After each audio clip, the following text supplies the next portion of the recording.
Well, hello. How's everybody doing? All right, we got a bit of an update today with the regard to the Konica Autoreflex TC.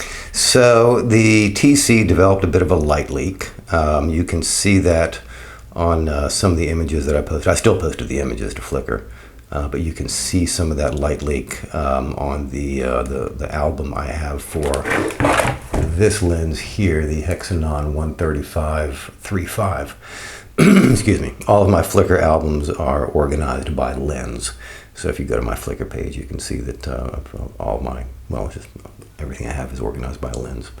So in this lens, and the album for this lens, there are several light leaks and obvious visible light leaks coming out of this camera, which I then took to the legendary Yaakov on Allenby Street in Tel Aviv. And he says, oh, one of those. Well, that thing, see, these cameras have a plastic top and bottom cover, which is true. I believe that some of the early model TCs may have had metal covers, top and bottom, or top or bottom, I'm not sure.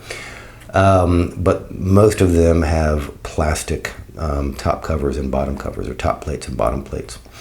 And the light leak that I had was it was appearing on the top of the image, so which meant it was coming from the bottom of the camera around here. So Yaakov says, look, what happens is these old plastic parts, they deform over time and warp, and that's what's causing your light leak.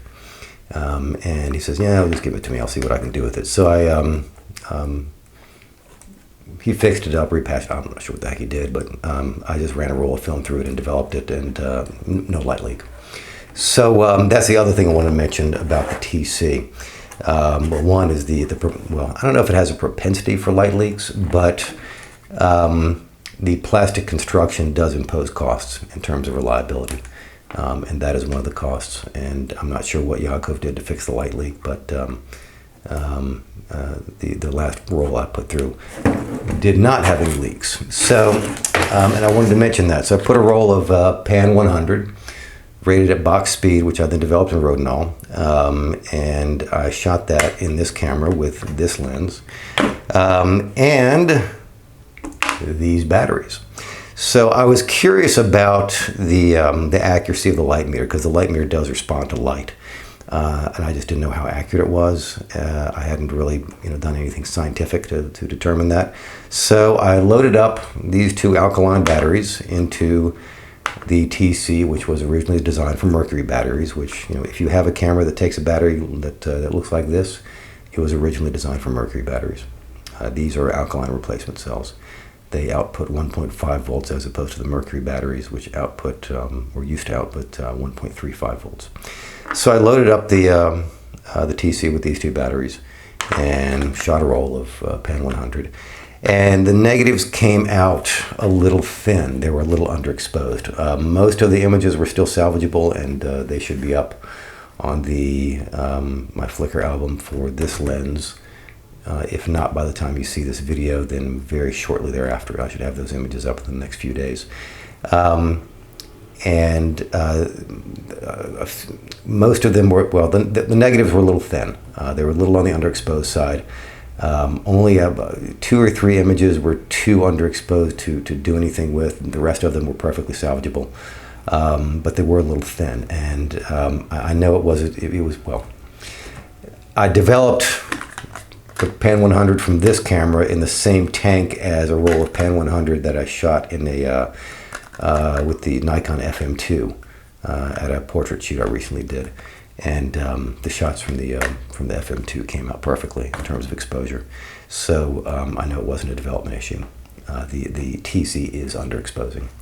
So although it was close enough that for general street work you could probably compensate. And I'll probably try that again. Because this is a neat little setup for just general street photography.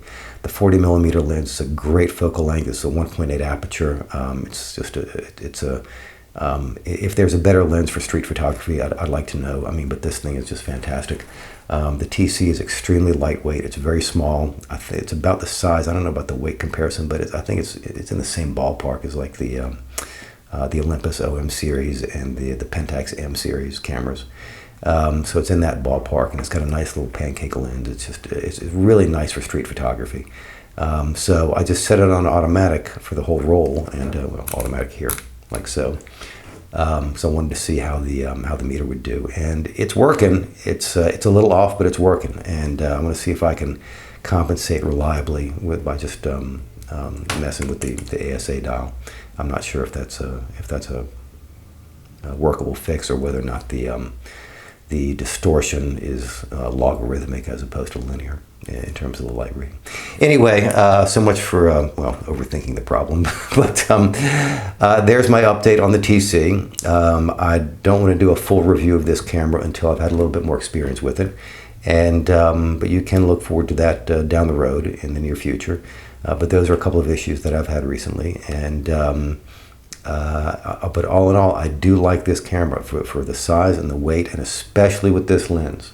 It's just a nice, neat little package. Unfortunately, most of the other Hexanon lenses are a little big and bulky, but this one is not.